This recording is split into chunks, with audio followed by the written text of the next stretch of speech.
बिस्मिल्लाहिर्रहमानिर्रहीम। Dear students, आज हम फर्दर आगे चलते हैं। आपने देखा था कि कल हम लोगों ने आपके साथ मैट्रिक्स के इन्वर्स का कॉन्सेप्ट डिस्कस किया था। इन्वर्स ऑफ द मैट्रिक्स हम कैसे कैलकुलेट कर सकते हैं। आज हम ज़रा इसको थोड़ा सा अनफोल्ड करेंगे, थोड़ा डिटेल में चलेंगे और इसके साथ साथ हम जो काम करेंगे वो काम हमें क्या करना है, हमें लर्न करना है कि हम कैलकुलेटर की मदद से ये सारा काम कैसे कर सकते हैं।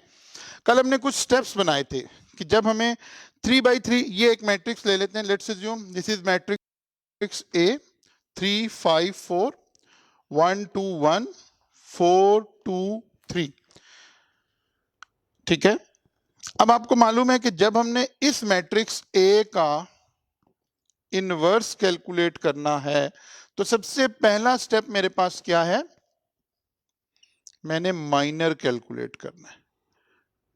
ठीक है ना, माइनर ऑफ दिस मैट्रिक्स मुझे कैलकुलेट करना है। नाउ मैं बिल्कुल आप उसी तरह ही करते हैं जिस तरह से आप मेरे साथ कर रहे होते, हम उसी तरह कैलकुलेटर का इस्तेमाल करते हुए चलते हैं। आपको मालूम है माइनर मैट्रिक्स बनाने के लिए यहां हम क्या कर रहे होंगे, ये रो और ये कैंसिल, 6 - 2 और फिर ये रो यानी ये रो ये कॉलम कैंसिल, तो ये आ गया 3 - 4 और फिर क्या आ गया 2 - 8। ठीक है ना।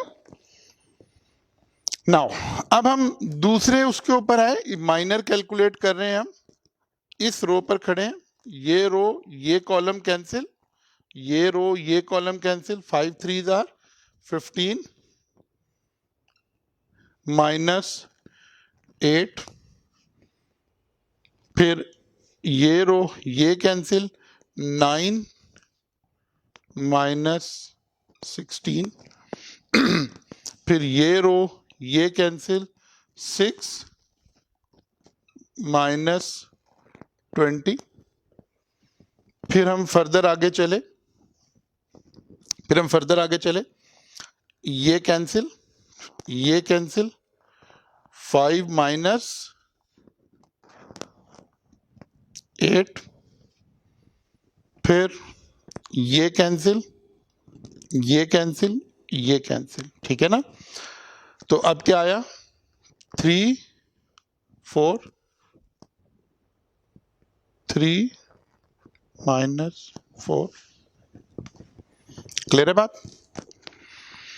And the last one is ये कैंसिल, 6 - 5 6 - 5।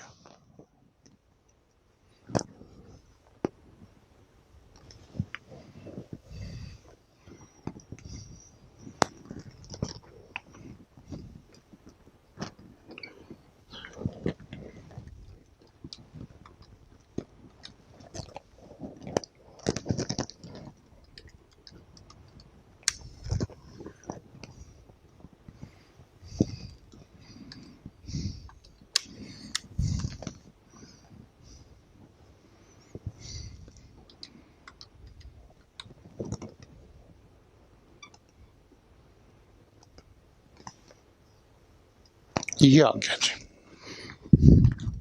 ठीक होगी बात। क्या कैलकुलेट हो गया हमारे पास, माइनर कैलकुलेट हो गया। माइनर इस मैट्रिक्स का हमने ये माइनर कैलकुलेट कर लिया। ठीक है, ये हमारा स्टेप 1 है, माइनर हमने कैलकुलेट कर लिया। अब माइनर के बाद हम क्या करते हैं, कोफैक्टर कैलकुलेट करते हैं। कोफैक्टर मैट्रिक्स आपको कैलकुलेट करना है। कोफैक्टर मैट्रिक्स आपने कैसे कैलकुलेट करना है, उसके लिए आपके पास क्या प्रोसीजर है। ये जो माइनर मैट्रिक्स है ये जो माइनर मैट्रिक्स है, इस मैट्रिक्स के ऊपर हमने क्या करना है, पैटर्न अप्लाई कर देना। और पैटर्न अप्लाई करने का क्या मीनिंग है, plus minus plus minus plus minus plus minus plus, या ये 4 एंट्रीज हैं जिनका साइन हमारा चेंज होने जा रहा है। तो ये क्या आ गया जी, 4 -1 +1 में कन्वर्ट हो गया, -6 अपनी जगह पर उसी तरह रहा, -7 ये 14 पॉजिटिव हो गया, -3 ये -1 पॉजिटिव हो गया 1, तो ये क्या बन गया हमारे पास, माइनर मैट्रिक्स बन गया। स्टेप 1 माइनर कैलकुलेट करना, स्टेप 2 कोफैक्टर कैलकुलेट करना। अब देखिए इसको ही हम बोल रहे थे, ये क्या है, माइनर मैट्रिक्स, ये क्या है, कोफैक्टर मैट्रिक्स। कल आपने डेफिनेशन पढ़ी थी एडजॉइंट की, what is adjoint, transpose of cofactor matrix. इसका मतलब है अगर मैं इसका ट्रांसपोज ले लूं,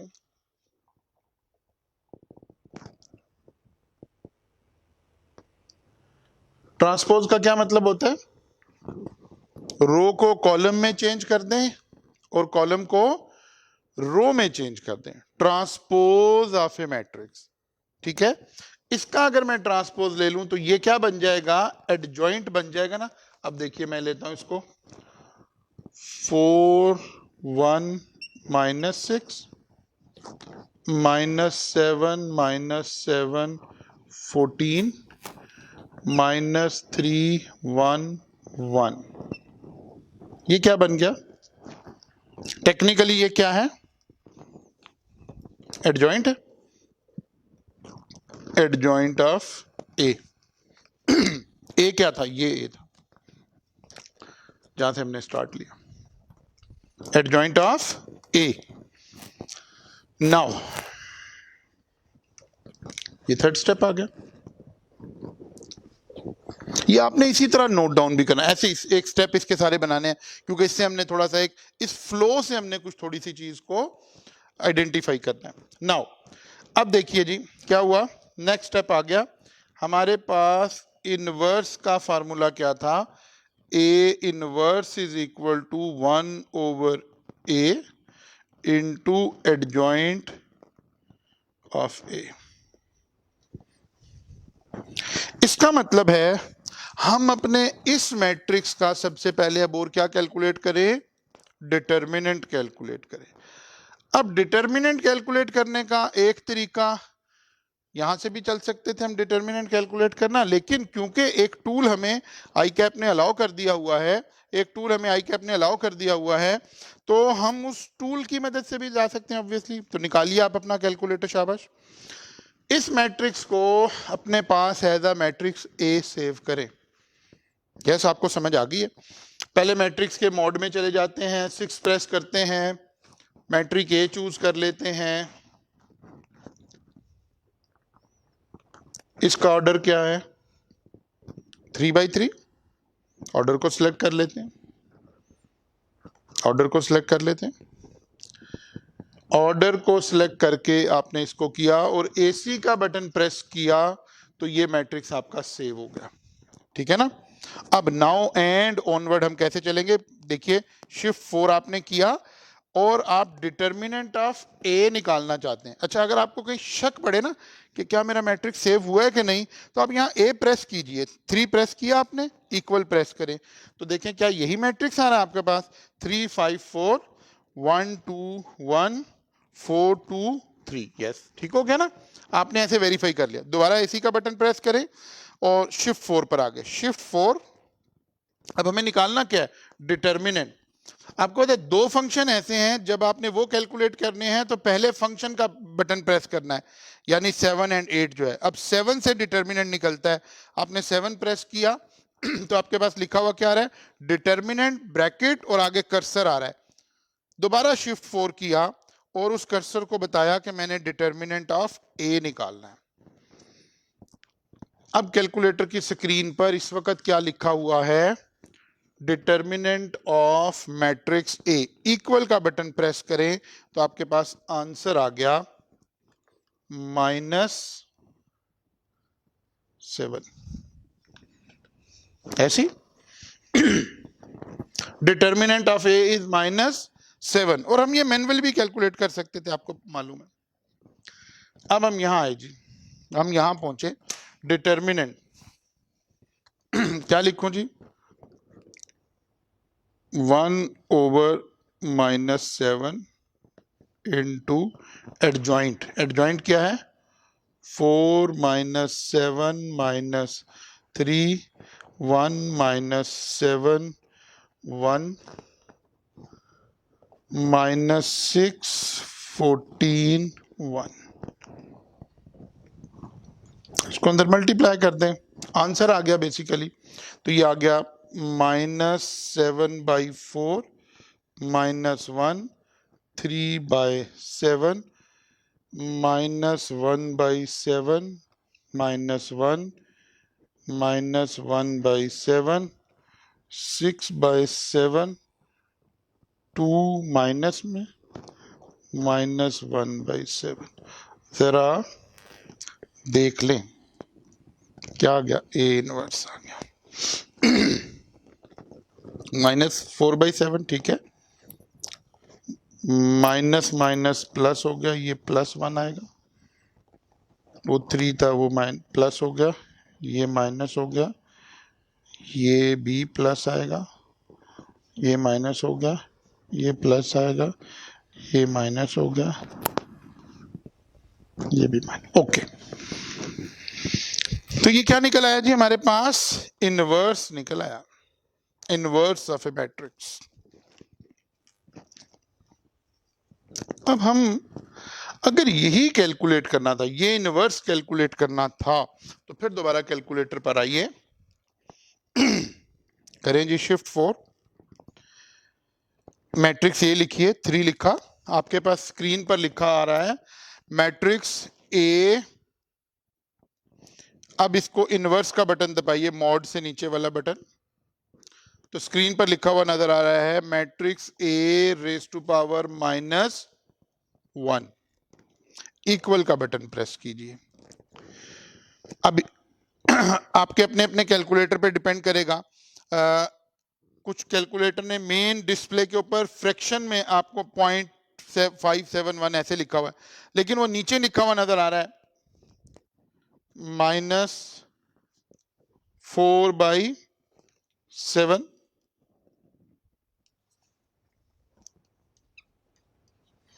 और आपके पास ये जो SD का फंक्शन है डेल के बटन से ऊपर, इसको प्रेस करेंगे तो आपका नीचे वाला जो आंसर है वो इस तरह आना शुरू हो जाएगा 4/7। कर्सर से अगले वाले उस पर आ जाइए, 1 लिखा हुआ है, कर्सर से आगे आइए 3/7 है, कर्सर आगे लेकर आइए -1/7 है, 1 है, -1/7 है, 6/7 है, -2 है, -1/7 है, ठीक है ना, वेरीफाई हो गया आपका कैलकुलेटर से। हमें अगर एग्जामिनर ने ये कहा होता, एग्जाम में ये कहा होता इसका इनवर्स निकालें, तो बस हम डायरेक्ट कैलकुलेटर से आते हैं और कुछ भी नहीं करना।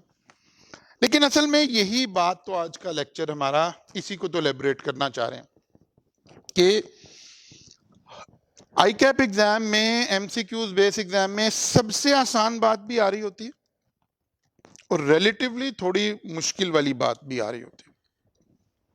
इस वक्त सबसे आसान क्या है कि एग्जामिनर कहे जी इस मैट्रिक का इनवर्स निकालें, एंड ही नोज कि उसने ये कैलकुलेटर आपको अलाउ किया हुआ है, तो आप कैलकुलेटर में फीड करेंगे, ये आंसर आ गया, दैट्स इट, कुछ भी नहीं करना।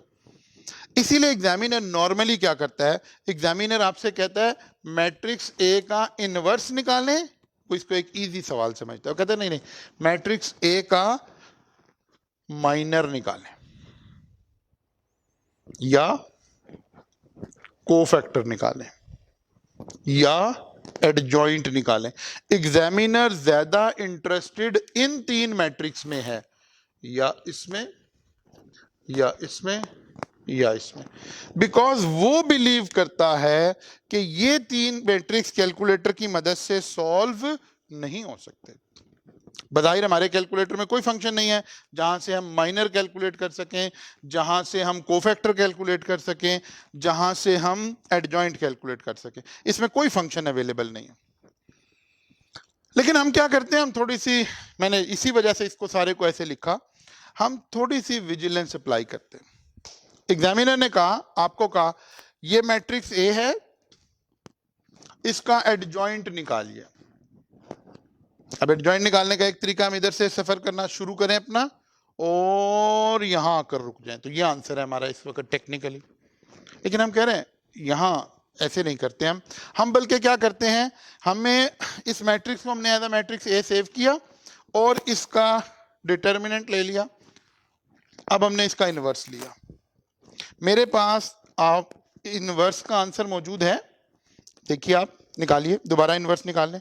मैट्रिक्स ए तो हमारे पास सेव है ही है, तो मैट्रिक्स ए का इनवर्स, ये आंसर हमारे पास कैलकुलेटर में लिखा हुआ है, जैसे भी फ्रैक्शन में है, पॉइंट्स में, डेसिमल में, जैसे भी। अब देखिए मैं यहां से रिवर्स जाना शुरू करता हूं, यहां से वापस जाना है, तो मैंने डिवाइड किया था डिटर्मिनेंट से, अब मैं मल्टीप्लाई कर देता हूं डिटर्मिनेंट से। इसको इनवर्स को मल्टीप्लाई, रिवर्सल जाना ना, उल्ट जा रहा हूं, वापस जा रहा हूं, तो रिवर्स करूंगा, जो कुछ हो रहा है उसका रिवर्स करूंगा। अब मैंने क्या किया, इधर देखिए, ये मेरा इनवर्स था, मैंने इसको डिटर्मिनेंट से मल्टीप्लाई कर दिया, तो मल्टीप्लाइड बाय -7। बात क्लियर हो गई? Multiplied by -7। आंसर लें जी, क्या आ गया जरा देखिए। सरप्राइजिंगली हम यहां नहीं पहुंच गए। देखिए मेरे पास यही आ रहा है, 4 - 7 - 3 1 - 7 1 - 6 14 1। इसका मतलब ये हुआ, अगर एग्जामिनर मुझे ए मैट्रिक्स का एडजॉइंट निकालने का कहे तो मेरे पास एक ऑप्शन है, मैं इनवर्स निकालकर उसको डिटर्मिनेंट से मल्टीप्लाई कर दूं तो मेरे पास एडजॉइंट आ जाएगा। अब मैंने एडजॉइंट कैलकुलेटर की मदद से कैलकुलेट कर लिया, ठीक है ना, मेरा एडजॉइंट कैलकुलेटर की मदद से कैलकुलेट हो गया। नाउ अगर मैं एडजॉइंट से कोफैक्टर पर जाना चाहता हूं, तो देखिए क्या हुआ था, पहले मैंने रोज को कॉलम में बनाया था, अब कॉलम को रोज में, यानी दोबारा इसका ट्रांसपोज ले लेता हूं। तो ये जो आंसर आपके पास आया हुआ है, इसका ट्रांसपोज लेना है। चलें एक फंक्शन और भी जरा हम एलेबोरेट कर लें कैलकुलेटर का, वो उस दिन मैंने कहा था आपसे कि इसको हम बाद में देखेंगे। अब जरा तवज्जो कीजिए, इस वक्त आपकी स्क्रीन पर कैलकुलेटर पर ये आंसर आ रहा है। अब ये कहीं सेव है, मैट्रिक्स ए तो आपके पास सेव है, बी सेव है, सी सेव है। जब भी आप इक्वल का बटन प्रेस कर रहे हैं, जरा तवज्जो कीजिए, जब भी आप इक्वल का बटन प्रेस कर रहे हैं तो जो आंसर आया है ना, आपका कैलकुलेटर क्या करता है, इस आंसर को टेम्परेरीली सेव कर लेता है। कहां पर, वो जो मैट्रिक आंसर का फंक्शन था। जरा एक दफा आप मेरे साथ आइए, शिफ्ट 4 कीजिए। 1 पर क्या लिखा हुआ है, डिम, डाटा एंटर करने के लिए। 2 पर डाटा को एडिट करने के लिए। 3 मैट्रिक्स ए है, 4 मैट्रिक्स बी है, 5 मैट्रिक्स सी है, 6 नंबर क्या है, मैट्रिक आंसर। यहां पड़ा हुआ है वो आंसर, इस वक्त मेरे कैलकुलेटर में 6 नंबर पर ये पड़ा हुआ है मैट्रिक। कोई भी रनिंग आंसर जब आपने इक्वल का बटन प्रेस किया, जो आंसर आया वो यहां सेव है। अब मैं क्या चाह रहा हूं, इस आंसर का ट्रांसपोज लेना है। ट्रांसपोज वैसे भी इजी है, बगैर कैलकुलेटर के भी ले सकते हैं, लेकिन मैं क्योंकि इस वक्त कैलकुलेटर ही सिखा रहा हूं। अब देखिए ट्रांसपोज लेने का फंक्शन क्या है, 8। मैंने 8 प्रेस किया, कैलकुलेटर पर 8 लिखे, तो आपके पास लिखा रहा है ट्रांसपोज, आगे ब्रैकेट, फिर कर्सर। यानी किसका ट्रांसपोज लेना है, मैट्रिक ए का लेना है, बी का लेना है, सी का लेना है, नहीं नहीं, इनमें से किसी का नहीं लेना, इस आंसर का ट्रांसपोज लेना है। फिर कीजिए शिफ्ट 4। अब आंसर, आंसर का मतलब क्या है, 6। आपने 6 प्रेस किया तो देखें आपके पास लिखा हुआ क्या आ रहा है, ट्रांसपोज ऑफ आंसर। वो जो पहले आंसर आया था उसका ट्रांसपोज लेना है। इक्वल का बटन प्रेस कीजिए तो जरा देखिए क्या आ गया, यही आंसर नहीं आ गया, कोफैक्टर आ गया। 4 1 6 -7 -7 14 -3 1 1। इसका मतलब है कोफैक्टर भी अब हमारा कैलकुलेटर से ही आ गया, चांस ऑफ एरर इलिमिनेट हो गया ना, कोफैक्टर आ गया। मींस हमने एडजॉइंट कैलकुलेटर से निकाल लिया है, एडजॉइंट हमने कैलकुलेटर से निकाल लिया है, कोफैक्टर हमने कैलकुलेटर से निकाल लिया है। अब अगर इस कोफैक्टर से आप माइनर निकालना चाहते हैं तो क्या करें, दोबारा इसके ऊपर पैटर्न अप्लाई कर दें, यानी इन 4 पोजीशंस पर लिखी हुई डिजिट्स के साइन को चेंज कर दें, माइनर आ गया। हमें ये सारा काम जो कि क्रॉस करके चल रहे थे, जहां इस एरिया में चांस ऑफ एरर हो सकता था ना हमारे से, कैंसिलेशन करते हुए, एग्जाम टेंशन में कोई चीज, कौन सी कॉमन रो, कौन सा कॉमन कॉलम, यही वो स्टेप है जहां एरर हो सकता था। इधर भी कैलकुलेशन में यही एरर होगा जब हमारे से होगा, इससे आगे तो एरर के चांसेस कोई नहीं है, फिर तो स्ट्रेट हो जाएंगे हम जरा। इसलिए ये वाला काम अब हमने क्या कर लिया, सारा कैलकुलेटर से कर लिया। इसका मतलब ये हुआ, आज हम ये कह सकते हैं कि अगरचे कैलकुलेटर ऐसे डिजाइंड नहीं है कि एडजॉइंट कैलकुलेट कर सके, लेकिन हम किसी भी मैट्रिक्स का एडजॉइंट कैलकुलेटर की मदद से कैलकुलेट कर सकते हैं। Transpose, cofactor, minor. अमूमन एग्जामिनर इन 3 चीजों में इंटरेस्टेड है आपसे। ये तीनों चीजें आप कैसे कैलकुलेट कर सकते हैं कैलकुलेटर की मदद से। मैं फिर रिपीट करता हूं, क्या किया जी। स्टेप नंबर 1, इस मैट्रिक्स का मैंने क्या निकाला, डिटर्मिनेंट निकाल लिया। फिर इस मैट्रिक्स का मैंने इनवर्स ले लिया, इनवर्स को डिटर्मिनेंट से मल्टीप्लाई किया, एडजॉइंट आ गया। एडजॉइंट का ट्रांसपोज लिया, कोफैक्टर आ गया। क्योंकि कोफैक्टर का ट्रांसपोज लेते थे तो एडजॉइंट आता था, एडजॉइंट का ट्रांसपोज लिया तो कोफैक्टर आ गया। कोफैक्टर के ऊपर दोबारा पैटर्न अप्लाई किया, यानी कि अब जब हम इसे अप्लाई करेंगे तो बेसिकली पैटर्न रिमूव हो जाएगा ना। इन 4 डायमंड पोजीशन पर लिखी हुई जो फिगर्स हैं, इनके साइन को क्या कर दिया हमने, रिवर्स कर दिया। जैसे इसको हमने रिवर्स किया तो हम कहां पहुंच गए, माइनर के ऊपर पहुंच गए। इसका मतलब है हम माइनर भी कैलकुलेट कर सकते हैं, सब कुछ कर सकते हैं। तो कोई किसी बच्चे के ध्यान में आएगा कि सर फिर आपने ये सारा काम हमें पहले मैनुअल क्यों किया, ये आपने पहले आप हमें मैनुअल सिखा देते हैं फिर आप कैलकुलेटर से सिखा देते हैं। नहीं, मैंने आपसे शुरू में कहा लेक्चर में, आपने इस सारे को फ्लो को राइट डाउन करना है अपनी कॉपी पे, नोटबुक पे, इसको समझना है। बिकॉज अभी भी अगर थोड़ा विजिटर हो या बाद दफा बाई चांस ऐसा हो जाएगा कि कोई ऐसा मैट्रिक्स आ जाएगा कि जहां आप मजबूर हो जाएंगे कि आप ये वाली टेक्निक नहीं लगा सकेंगे। सबसे पहली तो बात है, एक मर्तबा आप इसको वीडियो को पॉज कर ले, रोक ले, एक मर्तबा इसको अपने हाथ से गुजार दे, ताकि आप इस टेक्निक से आपको पता चल जाए कि कैसे हमने चलना है। फिर मैं दूसरी बात करने लगा हूं। सबसे पहले आप इसको एक दफा नोट डाउन कर लें, अपने हाथ से मैन्युअली परफॉर्म कर लें, और फिर इसको कैलकुलेटर से परफॉर्म कर लें। एक मैट्रिक्स के हम कई सारे आंसर निकाल सकते हैं। इस मैट्रिक का डिटर्मिनेंट ये है, इस मैट्रिक का माइनर मैट्रिक्स ये है, कोफैक्टर मैट्रिक्स ये है, एडजॉइंट मैट्रिक्स ये है, इनवर्स ये है। ये सारा कुछ हमने देख लिया। मसलन मैं आपके पास एक मैट्रिक्स लिखता हूं, लिखिए जी, 4 1 2 1 3 4 4 1 3, ये एक मैट्रिक्स है। हम इसको बी कह देते हैं, let's assume. Now you can calculate minor, cofactor, adjoint and ultimately inverse of this matrix. सबसे पहले इसको कैलकुलेटर पर करके, मैनुअल करके एक मर्तबा प्रैक्टिस कर लें। ठीक होगी बात।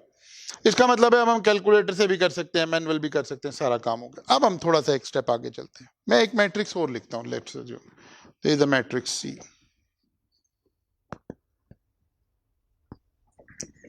1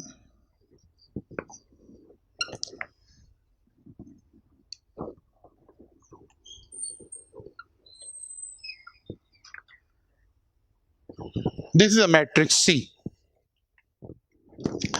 आपने ये मैट्रिक्स सी लिखा, जैसे ही आप आगे चले, आप कैलकुलेटर से जरा इसका इनवर्स निकालिए। मैट्रिक्स सी के कैलकुलेटर से इनवर्स निकालिए। पहले इसे एज अ सी सेव करें ना अपने पास। इसको एज अ सी सेव किया आपने, इसको एज अ सी आपने सेव कर लिया। जब आपने इनवर्स लिया तो मैथमेटिकल एरर आ गया। इसका मतलब है कैलकुलेटर कह रहा है कि भाई इसका इनवर्स एग्जिस्ट नहीं करता। जी क्यों नहीं करता? अरे भाई नहीं करता। ओके, क्यों नहीं करता? जरा हम इसको, आपने सी तो इसको सेव किया ना, एज अ सी सेव किया आपने इसको। देखिए जरा, आप मैट्रिक्स सी का डिटर्मिनेंट निकालिए। डिटर्मिनेंट कैसे निकलेगा? शिफ्ट 4 7 फिर शिफ्ट 4 और मैट्रिक्स सी को सिलेक्ट कीजिए।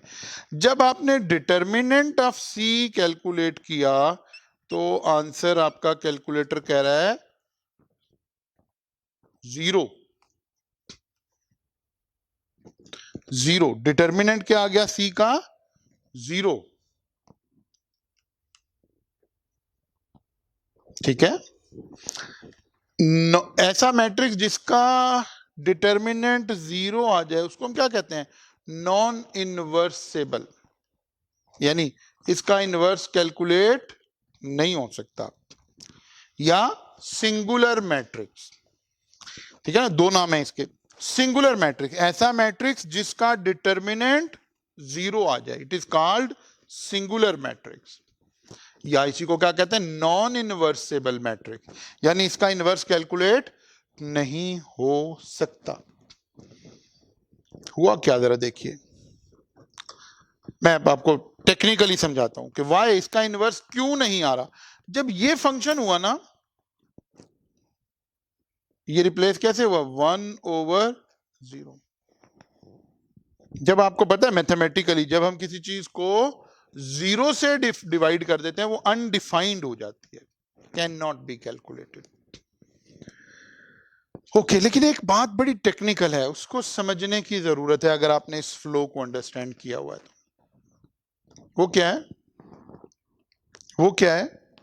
हमारा प्रॉब्लम कहां आकर क्रिएट हुई है, कहां हम पहुंचे हैं, तो हमने कहा जी ये तो कैलकुलेट नहीं हो सकता। इधर तवज्जो करें, क्या यहां हमने कहा कि कैलकुलेट नहीं हो सकता? नहीं, ये तो कैलकुलेट हो रहा था। अगर ये मैट्रिक्स सी भी होता ना तो ये वाला एरिया कैलकुलेट हो जाना था, यहां तो प्रॉब्लम नहीं क्रिएट हुई। इसका मतलब है मैट्रिक्स सी का माइनर मैट्रिक्स एग्जिस्ट करता है।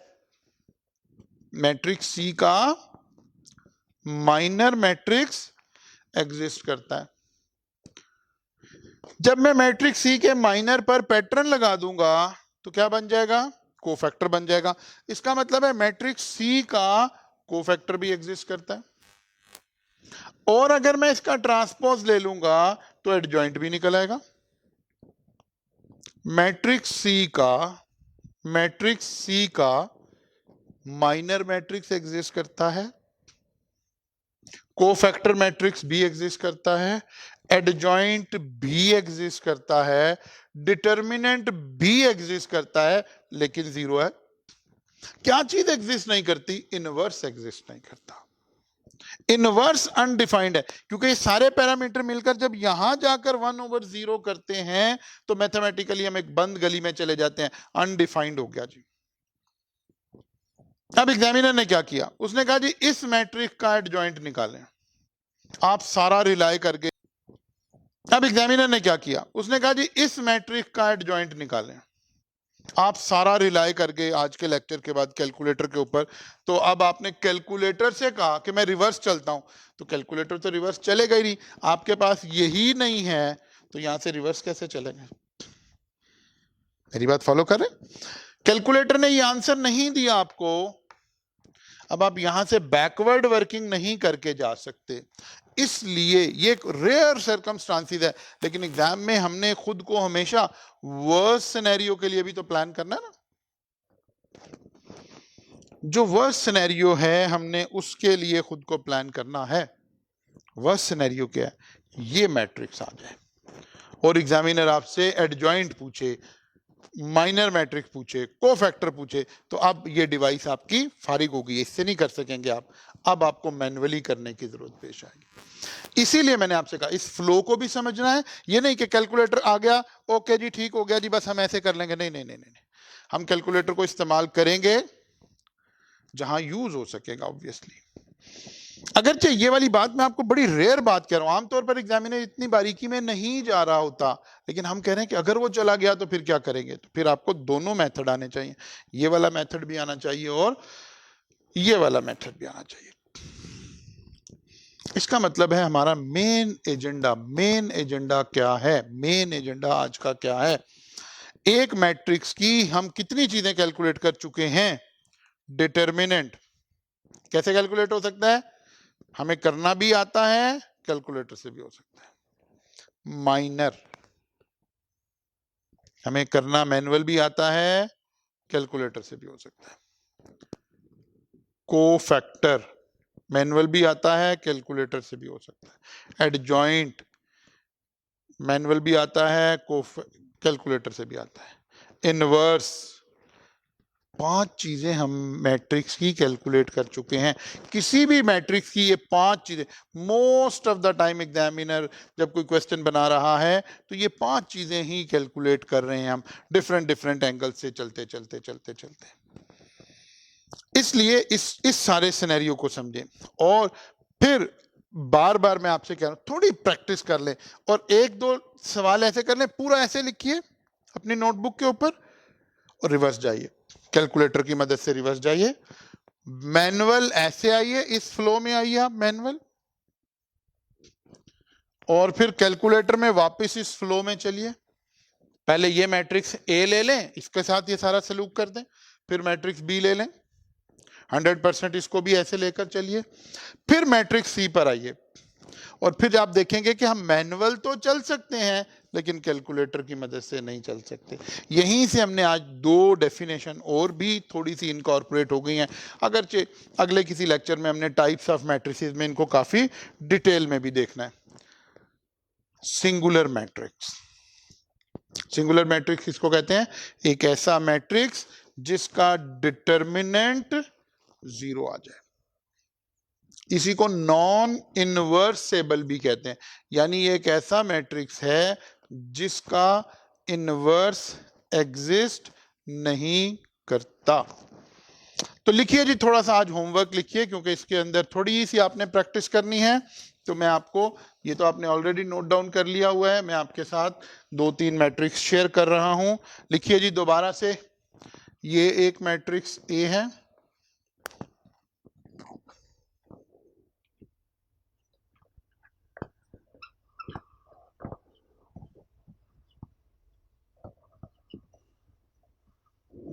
ये एक मैट्रिक्स बी है,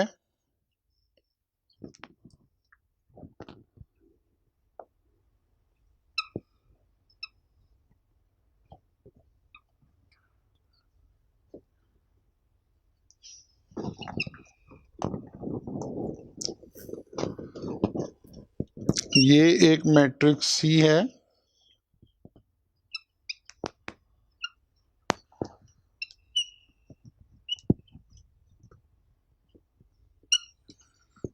आपने क्या क्या कैलकुलेट करना है। जितना कुछ हमने पढ़ा है हम कोशिश करते हैं उसको भी साथ साथ थोड़ा सा रिवाइज होना शुरू हो जाए। आपने क्या कैलकुलेट करना है? आपने कैलकुलेट करना है A plus B, requirement 1, requirement 2 A plus B plus C, requirement 3 B minus C, requirement 4 A into B, requirement 5 B into A. ठीक है, requirement 6, A inverse, B inverse, C inverse. Requirement 7, minor of A 8, cofactor of C। ठीक है, अब ये आपकी 7-8 requirements आ गई। आपने इसके साथ प्ले विद करना है, कैलकुलेटर आपके पास है, ये सारा काम आपने इसके जरिए से लेकर चलना है। यहां से आगे चलेंगे जी इंशाल्लाह ताला, इस वाले मामले को फर्दर आगे लेकर चलेंगे। लेकिन एक बात को फिर थोड़ा सा अपने जहन में बिठाइए, वो तमाम स्टूडेंट, वो तमाम बच्चे जिन्होंने सीए अभी रिसेंटली ज्वाइन किया है, हमारा ये प्रोफेशन आपसे कमिटमेंट मांगता है, आपसे बहुत ज़्यादा जहानत नहीं मांगता। इंटेलेक्चुअल लेवल बहुत आपका हाई हो, आपका मार्क्स बड़े अच्छे हों, ऐसा कुछ नहीं है, बल्कि आप बेसिक से मार्क्स लेकर भी आपको आई कैप ने एडमिशन दे दिया है। इसीलिए दे दिया है कि इस प्रोफेशन में हमें हार्ड वर्किंग चाहिए, कंसिस्टेंसी चाहिए, रोज़ाना का काम रोज़ाना चाहिए। जैसे अब ये चैप्टर हमारा चल रहा है, आप देखिए मैंने अब क्या किया, आज यहाँ पहुंचे ना, मैंने सारा चैप्टर आपके साथ रिवाइज कर दिया, सारा चैप्टर रिवाइज। हार्डली 10 मिनट लगेंगे, और अब तो आपके पास कैलकुलेटर है, 10 मिनट भी नहीं लगेंगे, शायद 5 मिनट्स लगेंगे। लेकिन पिछले 6 लेक्चर में जो कुछ हमने पढ़ा है सब रिवाइज हो जाएगा नेक्स्ट 5-10 मिनट में। असल में ये रिक्वायर्ड है, आप अगेन एंड अगेन तमाम टॉपिक्स में ऐसे ही करें, रोजाना की रिवीजन, इसको अपनी आदत बना लें, ठीक है ना, अपनी हैबिट बनाएं। कल से इंशाल्लाह ताला जब हम आएंगे तो हम थोड़ा सा, एक तो हमें इनकी एक और प्रॉपर्टी, एक मिसिंग मैट्रिक्स कैलकुलेट करना है हमें। एक मिसिंग मैट्रिक्स कैलकुलेट करने के बाद अब हम अपने क्वेश्चन बैंक की तरफ चलेंगे। आई कैप ने जो आपको प्रोवाइड किया हुआ है आपकी बुक्स के अंदर, चैप्टर के आखिर पर जो सवाल हैं वो, और इसके अलावा भी कुछ और सवाल जो कोई हमारे नोट्स हैं, कोई और चीज़ें, उनको लेकर हम आगे चलेंगे। तो ऐसे इंशाल्लाह ताला आप देखेंगे कि इस तरह से हमारा ये जो सारे का सारा सिलसिला है ये आगे बढ़ेगा। लेकिन आपने रोज़ाना का काम रोज़ाना की बुनियाद पर करते हुए आगे चलना है।